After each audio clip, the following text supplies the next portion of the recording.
कौन सा मजहब और कौन सी ऐसी कौम है जिसको विपरीत परिस्थितियों में हिंदू दर्शन ने अपने यहां शरण न दी हो, उसको फलने फूलने का अवसर न दिया हो। कौन सा ऐसा है दुनिया के अंदर? लेकिन आज जिस हिंदू दर्शन ने सबको शरण दी, सबको फलने फूलने का भरपूर अवसर दिया, आज जब उसी के खिलाफ षड्यंत्र होना प्रारंभ होता है तो उसे एकजुट होना तो पड़ेगा ही। और मुझे लगता है इन लोगों के कर्मों का फल है कि पूरे देश का हिंदू जनमानस आज इस बात के लिए तैयार हो रहा है कि उसके खिलाफ आज शासन तंत्र से जो षड्यंत्र हो रहे हैं उसका जवाब अपने स्तर पर देना ही पड़ेगा। और आज वही स्थिति सामने आई है। महोदय, मैं पूछना चाहता हूं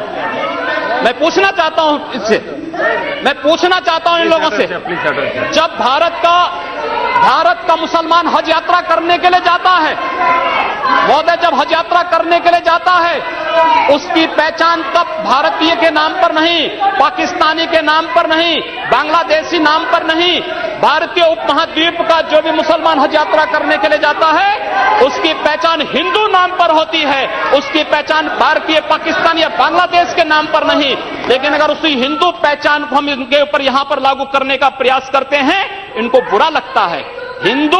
हिंदू सांप्रदायिकता नहीं, हिंदू राष्ट्रीयता का प्रतीक है। और भारत की राष्ट्रीयता का प्रतीक हिंदुत्व को बदनाम करोगे तो उसकी कीमत चुकानी पड़ेगी इन लोगों को। और इसलिए महोदय, मैं आप सबके आपके माध्यम से एक बार कहना चाहता हूं, महोदय, एक बार गुरुदेव रविंद्रनाथ टैगोर ने कहा था, गुरुदेव रविंद्रनाथ टैगोर ने एक बात कही थी। उन्होंने कहा था अगर भारत को समझना है, बैठ जाइए आप, फालतू बात करते हैं। महोदय, उन्होंने कहा, गुरुदेव रविंद्रनाथ टैगोर ने एक बात कही थी और उन्होंने कहा था कि अगर भारत को समझना है तो मैं भारतीय अस्मिता को पहचानना पड़ेगा।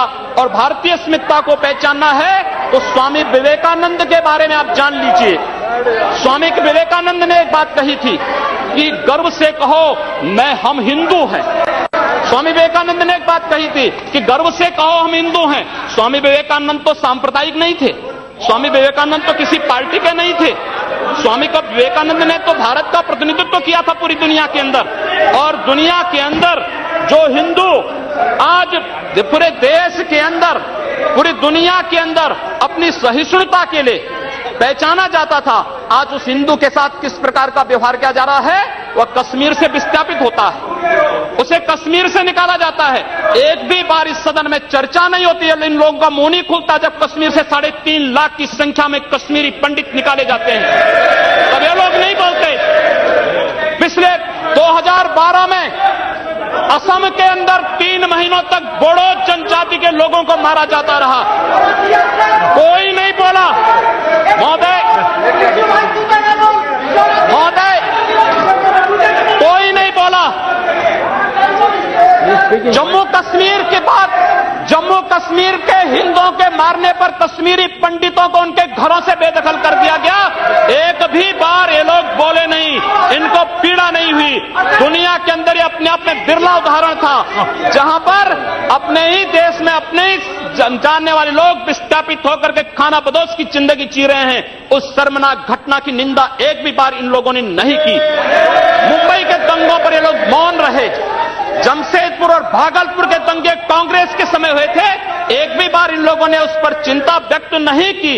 और तो और 1984 में इस देश के अंदर जिन सिख गुरुओं का योगदान इस देश को बचाने और इस देश की धर्म और संस्कृति और इस देश के समाज को बचाने में बहुत महत्वपूर्ण थी, उन सिखों के कत्लेआम पर भी इनको शर्म महसूस नहीं होती है। और आज लोग इस देश के अंदर बात करते हैं सांप्रदायिक सौहार्द की, इनका पूरा चेहरा सांप्रदायिक हिंसा से रंगा हुआ है, सांप्रदायिक एजेंडे से रंगा हुआ है।